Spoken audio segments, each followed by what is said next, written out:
I'm going to talk about the Ketan Parekh scam, which took place in year 1998 to 2001, and today I'm going to talk about his modus operandi, about him and his follow. So this is Ketan Parekh. This is a picture of him while he was arrested. Introduction. The Ketan Parekh scam was the second most important scam in the history of Bombay Stock Exchange.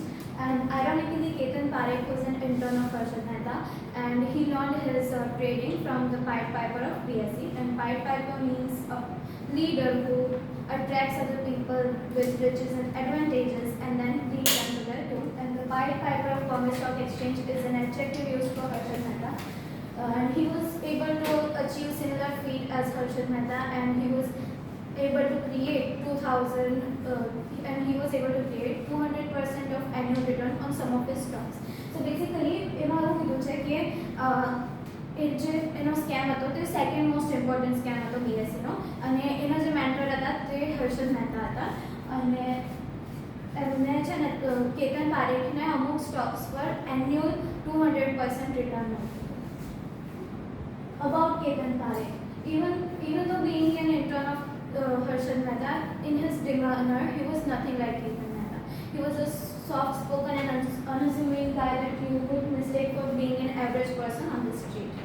And however, in reality, his associates and his competitors thought that he was a shrewd and ruthless person, and there was never any build-up or warning of what he was going to do next. So, Ketan Mehta normally soft spoken and unassuming guy लगता कि जो कोई भी average person है एक रस्ता पर जाता केवा लगता, बट रियलिटी में તેમના કમ્પેટિટર્સ એન્ડ તેની સાથે જે લોકો જોડાયેલા હતા, સો દે થોટ કે એ વધારે ચાલાક ઇન્ટેલિજન્ટ હતા અને રૂથલેસ એટલે લિટલ બિટ ક્રૂઅલ હતા. એન્ડ એમના જે કોઈ એમના મૂવ્સ હતા તેના માટે કોઈ વોર્નિંગ નહીં હતી. એમ કરીને પોતાના જે કંઈ બી કરવાનું હોય તે પોતાના મૂવ્સ કરી દેતા. He would take the market by storm and rise the top prices of stocks in an instant by suddenly unleashing lots of money in the market. So basically, ये जो है हमलोग main thing आ तो कि ये बहुत बड़ा पैसा market में unleash करता है, बहुत बड़ा पैसा market में मूवी देता है, और एक तेरे कारण आपको stock market में पोता नहीं आगे ऊपर ना जाता. He was a chartered accountant by profession, and he had started managing his family's brokerage business. के पोताना family में जो brokerage business था वो संभालता था. Next, Ketan Parekh's modus operandi. So basically, modus operandi means a particular method of doing something. Ketan Parekh had a cover story to back up his unscrupulous dealings to throw the skeptics off. Unscrupulous means क्या है immoral, moral ने unprincipled એમની જે બધી ડીલિંગ્સ હતી તેને છુપાવવા માટે એમની પાસે એક પ્રોપર સ્ટોરી હતી. Ketan Parekh was believer of the ICE sector, information, communication and entertainment sector. This was nothing special beyond the fact that late 90s and early 2000s were the time when the IT boom took place, and these were the stocks which were actually growing by leaps and bounds worldwide. So basically, ICE sectors में જે stocks આવતા હતા ને તે શા માટે બહુ વધારે પડતા હાઈ હતા late 90s and 2000 early 2000s માં, કેમ કે ત્યારે આઈટી બૂમ also known as the .com burst or .com bubble એ આખું હતું શું કે આ એવો આજે સમયગાળો હતો ત્યારે આઈટી સેક્ટર્સ એટલે ઇન્ટરનેટ ટ્રેન્ડમાં બરાબર. તો ત્યારે શું થયું કે ઇન્ટરનેટ ટ્રેન્ડમાં હતું ને ત્યારે લોન્સ પર ઇન્ટરેસ્ટ રેટ પણ ઓછો હતો, તો બહુ બધા સ્ટાર્ટઅપ્સ ખોલ્યા, બહુ બધા સ્ટાર્ટઅપ્સ ચાલુ થયા. અને ત્યારે because of internet being in trend, investors were actually ready to invest at any valuation in a company whose name ended with a .com. કે કોઈ પણ બધા જે ઇન્વેસ્ટર હતા કોઈ પણ વેલ્યુએશન કે કેટલી બી મોટી રકમ કેમને હોય તે એ લોકો ઇન્વેસ્ટ કરતા જે કોઈ બી કંપની જેની પાછળ .com રાખેલું હોય. So that was IT, and hence it seemed to appear that the stocks Ketan Parekh was picking were actually growing because of their fundamentals. એટલે કે કેતન પારેખ બી આઈસી સેક્ટર્સના જ ફેવરમાં હતા, એટલે એ બી એક સ્ટોક પિક કરતા હતા, અને તે બધાને લાગતું એવું હતું કે કેતન પારેખ આ સ્ટોક જે લે છે તે ફંડામેન્ટલ કે આ આઈટી બૂમ જે થયું છે તેને લીધે બને છે. Therefore, not as astounding and did not attract as much attention as Harshad Mehta's escapades did. એટલે કે હર્ષદ મહેતાના જે સ્કેમ હતો તેના કરતાં આનું જે જ્યારે સ્કેમ ચાલતો હતો ત્યારે એટલું અટેન્શન એટ્રેક્ટ નહીં કર્યું હતું. However, in reality, Ketan Parekh was looking out for stocks which had a low market capitalization and low liquidity, and then started his modus operandi.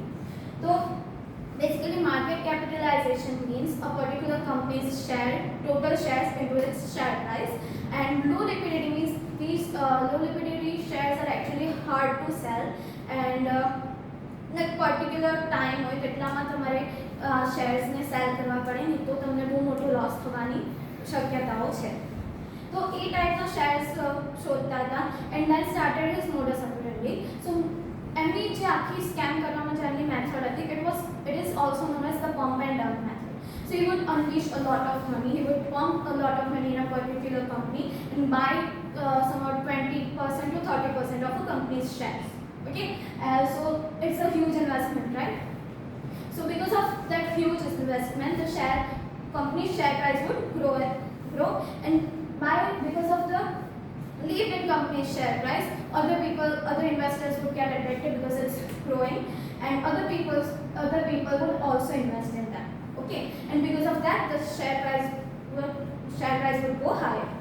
And now what he did was, Ketan Parekh would, and after the share reaches its highest price, Ketan Parekh would slowly liquidate his holdings. Liquidating holdings means selling of the shares. Now, can anyone tell me how a huge investor taking out their holdings, means taking out their investments, or selling a particular company's share would affect a company's share price? એટલે કે એક મોટો investor છે તે પોતાનું investment કાઢી લે છે, એટલે કે પોતાના શેર્સ બધા કોઈ પર્ટિક્યુલર કંપનીના વેચી દે છે, તો એ કંપનીના શેર પ્રાઇસ પર શું અફેક્ટ થશે? Can anyone tell me?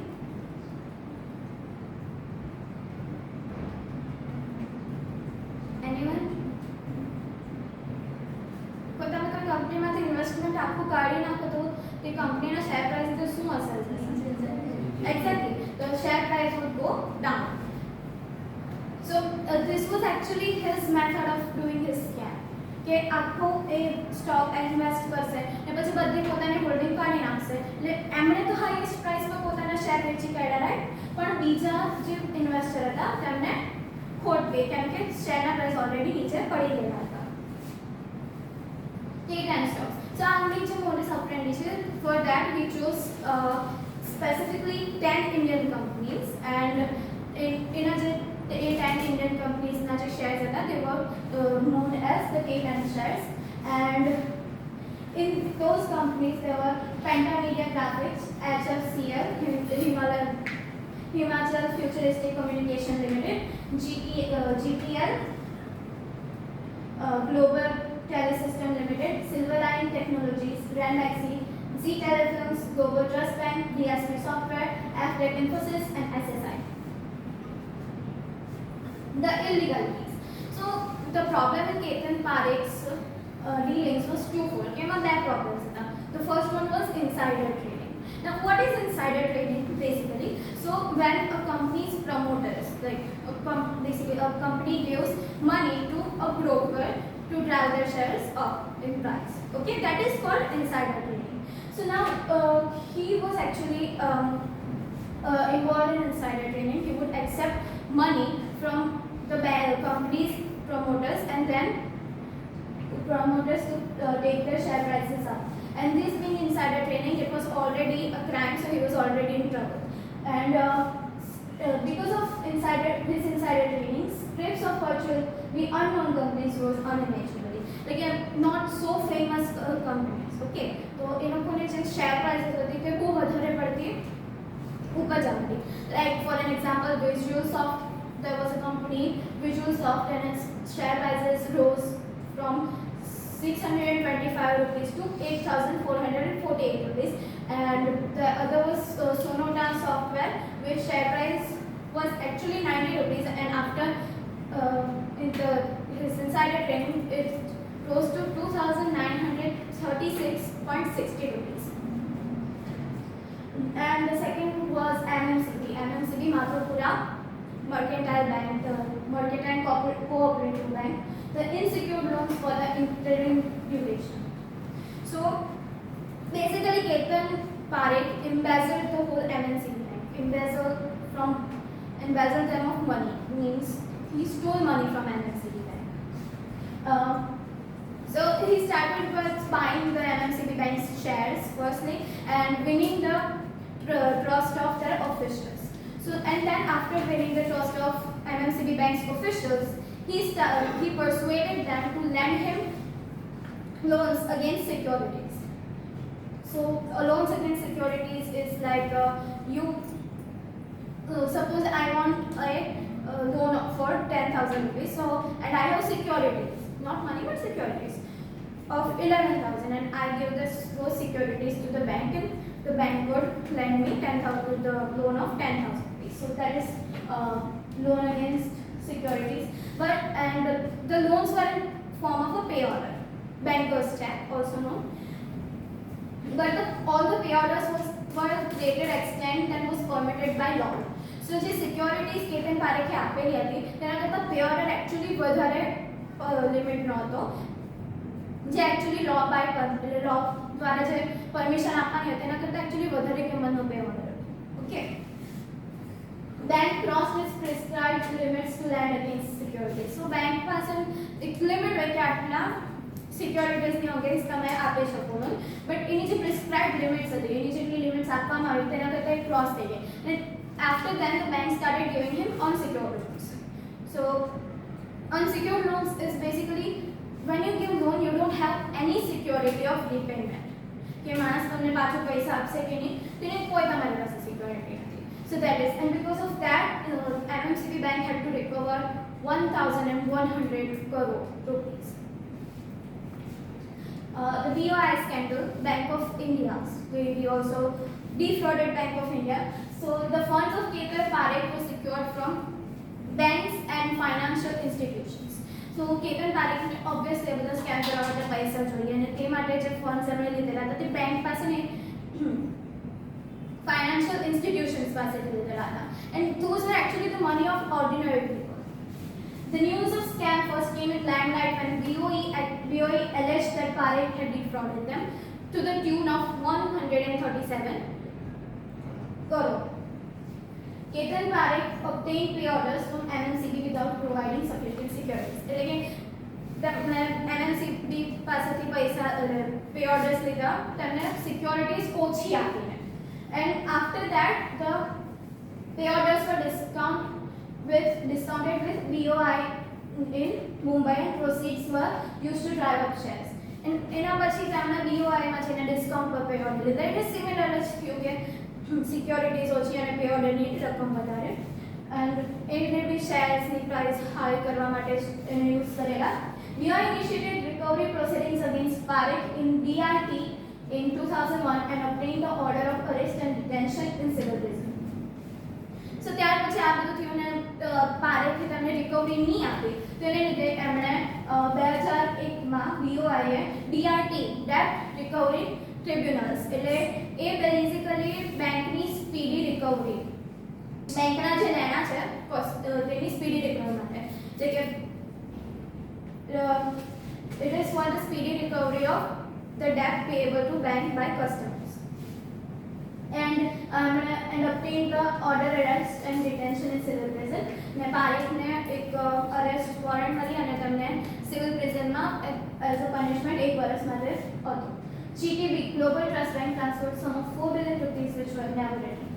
So basically I also said that CBI actually did an investigation and found out that there were 5 accounts through which 4 billion rupees were actually transferred from the GTB bank,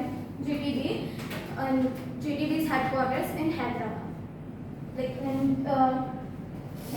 એમાં 5 account હતા જેના દ્વારા 4 billion rupees એટલે કે 400 કરોડનું transfer થયેલું હતું જીટીબીની હેડક્વાર્ટર્સમાંથી, and they later found with sufficient evidence that those 5 accounts were of Ketan Parekh, કે પ્રોપર એવિડન્સ પછી એમને એ લોકોએ જણાવ્યું કે 5 અકાઉન્ટ કેતન પારેખના હતા જે મુંબઈમાં.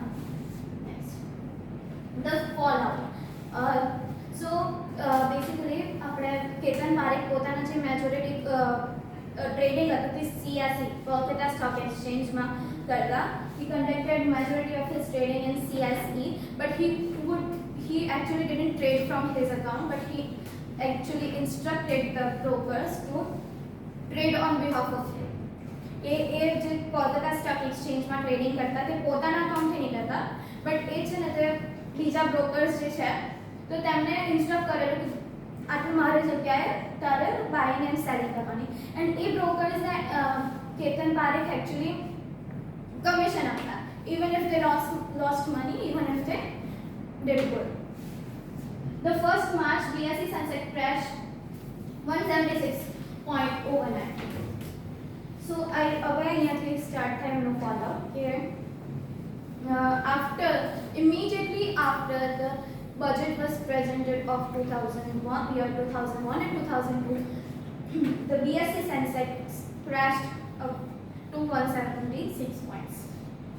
And obviously આટલો મોટો ક્રેશ થાય તો ઇન્ક્વાયરી ને બધું તો જવાનું ઓવરનાઇટ થયો, prompting the NDA government to set up an inquiry. NDA National Democratic Alliances, so એમને ઇન્ક્વાયરી સેટઅપ કરવી પડી. Next, afterwards RBI refused to clear the pay orders by Parekh as a collateral to BOI. And Ketan Parekh collateral એટલે the security you pay for against the loan. So તે માટે Ketan Parekh pay orders આપતા. A bad order started handling Indian stocks. Okay, so for that we have to understand what a bad order is. So Manu Mane actually started the system of bad barter and bull barter. So in bad barter they actually short a company's shares, and after shorting the company's shares, because of it there's a lot of selling pressure on this stocks that and they start and their price starts to drop down. And shorting company's shares means જ્યારે તમને ખબર હોય કે મારી પાસે આ કંપનીના shares છે પણ હવે બેર માર્કેટ સ્ટાર્ટ થવાનું એટલે મંદીનું માર્કેટ ને જેની જે ડેઈલી જે લિમિટ છે નીચે જાય તેના કરતાં પણ વધારે જવાનું છે નીચે, તો ત્યારે એ કંપનીના જે શેર્સ છે તે સેલ કરવા માટે ને એટલે એને કહેવાય શોર્ટ કરવા કોઈ કંપનીના શેર્સ. ઓકે, અને એ શોર્ટ કરીને પછી એનું સેલિંગ પ્રેશર એટલું વધી જાય કે પછી આખા જે સ્ટોક્સ હોય તેના જે કિંમત હોય તેમાં ઘટાડો થવા માંડે કેમ કે સેલ ઓફ વધારે થવા માંડ્યું. Okay, a bad order started hammering Ketan stocks, એટલે કે હવે કેતન જે સ્ટોક્સ હતા તેની કિંમત નીચે જવા માંડી. Ketan Parekh found himself locked out of cash. હવે પોતે BOI ને MMCB માં ઓલરેડી ફ્રોડ કરી ચૂકેલા, સ્કેમ કરી ચૂકેલા, એટલે એમની પાસે પૈસાનો કોઈ બીજો એ હતો નહીં સ્ત્રોત, GTB ગાંધી કરેલું ને પોતાને લોકડ આઉટ ઓફ કેશ. અને MMCB પાસે ઓલરેડી ડેટ રિકવર કરવાનો હતો 1100 કરોડનો, તો તે બી ક્રેડિટ લેન્ડ કરીને એમને બેલ આઉટ નહીં કરી શક્યા. Panicking, Ketan Parekh sold off entire of his holdings. એમને પોતાની જેટલી બી હોલ્ડિંગ્સ હતી તે બધી એક સાથે વેચી દીધી. And also forced the brokers to liquidate their shares. એટલે બ્રોકર્સ જે લોકો ટ્રેડ કરતા હતા એમના બિહાફ ઉપર તે લોકો પાસેથી બી બધા શેર્સ વેચાવી દીધા. ને આખું જે ટ્રેડિંગ ચાલી તે નોન ટ્રેડિંગ આવર્સમાંથી, એટલે કે આફ્ટર માર્કેટ ક્લોઝિસ, અને આખી ટ્રેડિંગ 5 PM to midnight સુધી ચાલી, which caused a massive sell off and જેને લીધે આખું માર્કેટ ક્રેશ થયું and resulting in huge scale losses for institutional investors, including insurance companies and mutual funds. Next, a 30-member joint parliamentary committee, JPC Investigation Institute, that Parekh had been involved in circular trading with variety of companies, including GTT and MSB. So the joint parliament committee એમને એવું કીધું કે જે Ketan Parekh actually involve હતા circular ટ્રેડિંગમાં. So circular trading is basically કે જ્યારે હવે 4 ટ્રેડર્સ છે, okay, A, B, C and D. I am the A trader. મારી પાસે શેર્સ છે વર્થ 1 લાખ રૂપીસના. ઓકે, આ સેમ શેર્સ જેટલા બી છે તેટલા બધા મેં બી ટ્રેડરને વેચી દીધા. ઓકે, હવે બી ટ્રેડર પાસે વર્થ 1 લાખ રૂપીસના શેર્સ થઈ ગયા. હવે જ્યારે સી ટ્રેડરને વેચશે ને ત્યારે એ બધા સેમ જ શેર વેચશે, બટ એનો વેલ્યુએશન વધારે હશે. એ 1,25,000 વેચશે. હવે જે સી ટ્રેડર છે તેની પાસે સેમ શેર થઈ ગયા. એ સેમ શેર ડી ટ્રેડરને વેચશે, પણ એ 1,50,000 રૂપિયામાં વેચશે. હવે એ ડી ટ્રેડર પાછો એ સેમ જ શેર્સ મને વેચશે, જે 2 લાખ રૂપિયામાં વેચશે. જેમ કે શેર પ્રાઇસીસ ઓફ જીયા કરે, રાઈટ, ને તેને લીધે પ્રાઇસ મેનિપ્યુલેશન થાય. તો એ આની સર્ક્યુલર ટ્રેડિંગમાં આખા ઇન્વોલ્વ હતા. એવું કહેવામાં આવે. Also found him to have played role in rigging the prices of a set of 10 Indian companies. આ K10 સ્ટોક્સના જે એમણે ઉપર નીચે શેર બધાની પ્રાઇસ કરાવી, તે resulted in his first conviction. એમના ફર્સ્ટ કન્વિક્શનમાં એ કહ્યું which carried 1 year sentence coming as a result of transaction he conducted involving a unit of Canara Bank in 1992. Canara Bank 1992 ના એક બ્રાન્ચમાં એમણે જે ટ્રાન્ઝેક્શન કરેલા તેને લીધે એમને 1 વર્ષની જેલની સજા મળી. Ketan Parekh had also been prohibited from trading in the BSE for 15 years. આ બધું થયું ત્યાર પછી એમને BSE માંથી આખું ટ્રેડિંગ કરવાની ના પાડી દીધી 15 વર્ષ સુધી, એટલે 2017 સુધી. Allegations of SEBI 2009. Allegations એટલે હવે તમને શંકા જાય, તમે પાસે એવિડન્સ નહીં હોય પણ તમને શંકા જાય. તો SEBI allegate કહ્યું કે a variety of companies and other actors were actually trading on behalf of Ketan Parekh. કે કેતન પારેખની જગ્યાએ બીજા બધા એક્ટર્સ એન્ડ કંપનીઝ ટ્રેડ કરતા હતા ને એકચ્યુઅલી કેતન પારેખના કનેક્શન આપણે સેલિબ્રિટીઝને પોલિટિકલ લીડર સાથે વધારે સારા હતા. An investigation ensued and 26 entities were banned from trading as a result of it. ને એના કારણે છે ને તે ઇન્વેસ્ટિગેશન થઈને તેમાંથી તેને લીધે એ લોકોએ 26 એન્ટિટીઝ એટલે કે શેર હોલ્ડરો જે ટ્રેડિંગની એક્ટિવિટીઝ કરતા હોય તેવા 26 એન્ટિટીઝને એ લોકોએ બેન કરી દીધા trade કરવામાંથી. In March 2014, he was convicted by a special CBI court in Bombay for cheating and sentenced to 2 years rigorous imprisonment. પછી તેમને એક સ્પેશિયલ CBI કોર્ટમાં 2014 માર્ચમાં તેમને એક સ્ટ્રિક્ટ ઇમ્પ્રિઝનમેન્ટની સજા મળી.